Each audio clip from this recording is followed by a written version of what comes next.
미스스한 이야기. 오늘은 여대생 2명이 여행을 떠난 파나마에서 실종되어 뼈조각으로 발견된 미제의 사건, 프론 크레머루스 사건에 대한 이야기입니다. 이유 모를 처참한 죽음을 맞이한 이 사건의 당사자는 네덜란드에 살던 22살의 대학생 리지안 프론과 21살의 크리스 크레머루스입니다. 프론 크레머루스 사건이라는 이름은 둘의 이름을 따서 지은 것이죠. 프론과 크레머루스는 아주 어릴 때부터 같은 동네에서 자란, 우리로 치자면 동네 친구이자 베프였습니다. 가정에 문제가 있다거나 원하는 살만한 일을 하지도 않았죠. 아주 평범한, 아니 오히려 모범적인 이들이었습니다. 특히 리잔 프론은 키가 180cm가 넘는 장신이자 배구 선수였죠. 사건은 한 살 많은 프론이 먼저 대학을 졸업하게 되면서 축하 겸 둘이 특별한 여행을 떠나기로 하면서 시작되었죠. 둘은 여행지를 약 9,000km 떨어진 운하의 나라 파나마로 정했습니다. 여행을 위해 스페인어까지 배우면서 함께 알바를 하며 6개월 동안 돈을 모았죠. 프론과 크레머루스가 계획한 여행은 6주간의 일정이었습니다. 2014년 3월 15일부터 약 2주간은 관광지를 다니며 휴가를 즐기고, 이후 4주간은 보케테라는 산악 마을에 있는 가정집, 일종의 민박집에 머물며 봉사활동을 할 계획이었죠. 오랜 준비를 마치고 성공적으로 여행을 떠난 둘은 2주 동안 관광지를 돌아다니며 아무 문제없이 즐거운 시간을 보냈습니다. 2주가 지난 3월 29일에도 별탈 없이 보케테에 도착했고, 집주인도 그녀들을 반겨주었죠. 즐겁기만 한 특별한 여행, 하지만 상상할 수도 없는 끔찍한 운명은 소리 없이 다가오고 있었습니다. 프론과 크레머루스가 보케테의 가정집에 머물기 시작한 지 며칠 지나지 않은 4월 1일 사건은 터지고 말죠. 4월 1일 둘은 현지에서 만난 젊은 남자 2명과 브런치를 먹은 뒤 보케테의 집주인이 키우던 개 블루를 데리고 근처 피아니스타의 오솔길로 하이킹에 나섰습니다. 심지어 이때까지의 행적은 둘의 페이스북에 올라와 있죠. 둘은 행복한 듯이 SNS에 두 남자와 브런치를 먹은 것과 하이킹을 하러 간다는 말, 그리고 지금 보케테의 주변을 걷고 있다는 말들을 사진과 함께 업로드했습니다. 하지만 이게 프론과 크레머루스의 마지막 행적이었죠. 어느새 시간은 흘러 밤이 되었음에도 두 사람은 돌아오지 않았습니다. 두 여자와 키우던 강아지 블루까지 돌아오지 않자 집주인은 불안해하기 시작했죠. 그런데 이때 저 멀리서 블루가 걸어오는 게 보였습니다. 집주인은 안도의 한숨을 내쉬었죠. 블루가 왔으니 당연히 둘도 왔을 거라 생각했으니까요. 하지만 블루의 뒤에는 아무도 없었습니다. 그래도 젊은 여자들이니 어쩌면 낮에 만난 2명의 젊은 남자들과 밤을 보낼 수도 있다고 생각해 아침까지 기다려보기로 하죠. 다음날 오전 8시에 둘은 투어를 예약해 두었거든요. 다음날 오전 8시 투어에도 두 사람이 나타나지 않자 상황이 심상치 않다는 것을 직감한 집주인은 실종 신고를 합니다. 하지만 두 사람이 실종된 지 이틀이 지난 4월 3일이 되어서야 수색이 시작되었죠. 수색에는 경찰과 현지 주민들이 동원되었으나 수색해야 하는 범위에 비해 인력은 턱없이 부족한 데다 날씨도 좋지 않았습니다. 결국 어떤 흔적도 발견하지 못했죠. 실종 5일 차인 4월 6일 결국 프론과 크레머루스의 부모님 네덜란드까지 나서게 됩니다. 네덜란드에서 보낸 경찰견 사설 탐정까지 현장에 도착했죠. 실종된 두 사람에게 포상금 3만 달러를 걸고 대대적인 수색이 진행됐지만 열흘이 지나도록 아무런 흔적도 찾지 못했습니다. 수색 범위가 넓다고 해도 일부러 멀리 도망가는 게 아닌 이상 흔적도 나오지 않는다는 것은 말이 안 되었죠. 결국 수사는 실종이 아니라 범죄로 방향을 틀게 됩니다. 하지만 그렇다고 해서 바뀌는 것은 없었죠. 조금의 흔적, 실마리, 증거라도 나와야 하는데 아무것도 나오지 않았거든요.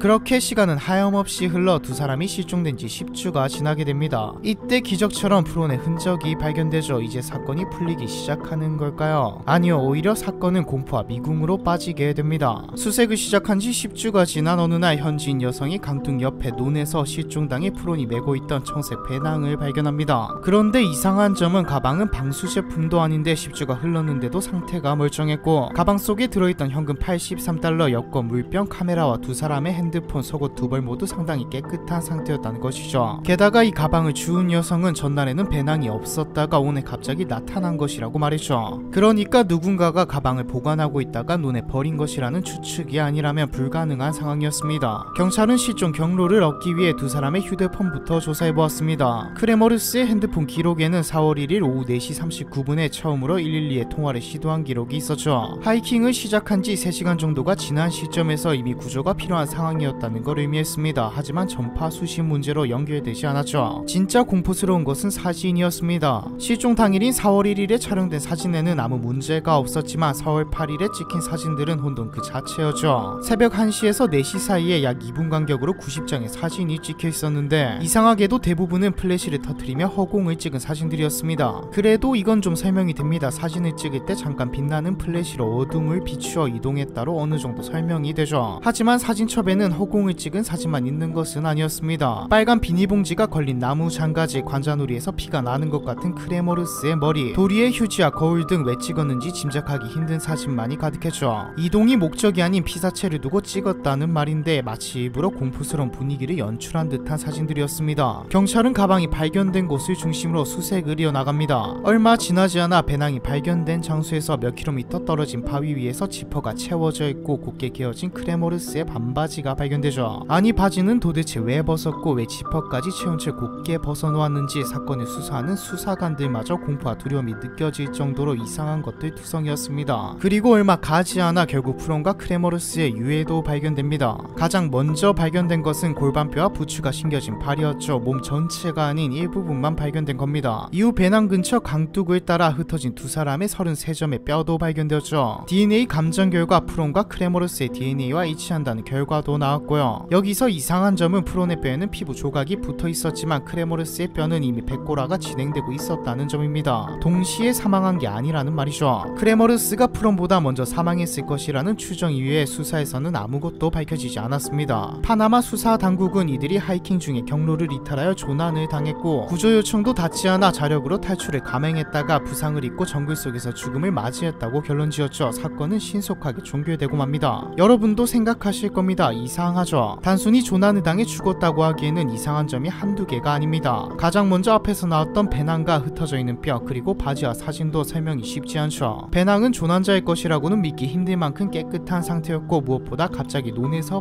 발견되었습니다. 도대체 바지는 왜 벗어놓았으며 사진은 왜 찍었고 뼈는 왜 흩어져 있는지도 설명이 안 되죠. 두 번째는 파나마 피아니스타 오솔길은 조난당할 만한 곳이 아니라는 것입니다. 게다가 구간마다 대피소 같은 시설이 마련되어 있죠. 두 사람은 이리 이용하지 않았다는 말인데 대피소에 도망을 가봤자 도움이 안 되는 상황이었을 것으로 추정됩니다. 도대체 무슨 일이 있었는지 알 길이 없죠. 세 번째는 프론의 카메라에 남겨진 사진 중 한 장이 지워졌다는 점입니다. 프론이 가지고 다녔던 카메라는 사진을 찍으면 자동으로 번호가 생성되는데 4월 8일에 어두운 정글 속을 찍은 마지막 사진 중 하나의 파일이 삭제되었고 복구도 불가능했죠. 긴박한 상황에 사진을 지우는 것도 말이 안 되지만 단순히 카메라에서 지운 것이라면 충분히 복원이 가능했을 겁니다. 누군가가 카메라를 컴퓨터에 연결해서 파일을 삭제하는 작업을 했다고 볼 수 있는 상황이죠. 혹은 실종 후 어느 시점부터는 다른 사람이 카메라로 사진을 찍었을 수도 있다는 의혹이 제기되기도 했고요. 혹은 밖에 알려져서는 안 될 무언가가 찍혔을 수도 있죠. 크레머르스의 휴대폰은 아이폰이었는데 잠금 번호를 풀려고 여러 번 시도한 흔적도 남아있었습니다. 마지막 배낭과 유품에서 두 사람의 것이 아닌 서로 다른 신원불명의 34개의 지문이 발견되었다는 것이죠. 이상하게도 파나마 당국은 수사 과정에서 큰 관심을 두지 않았습니다. 이 사건은 지역 원주민에게 잡아먹힌 거다, 정글을 배회하며 기회를 엿보고 있던 살인마에게 당한 거다, 야생동물에게 습격당했다는 등 수많은 가설과 의혹이 제기됐음에도 정확한 실종 경위와 사인은 밝혀지지 않았고 찝찝함과 의문만을 남긴 채 결국 미제 사건으로 남게 되었죠. 과학수사가 발달한 최근에 일어난 사건임에도 풀리지 않는 의문들로 가득 찬 사건, 프론 크레머르스 사건에 대한 이야기, 이번 편은 여기까지입니다.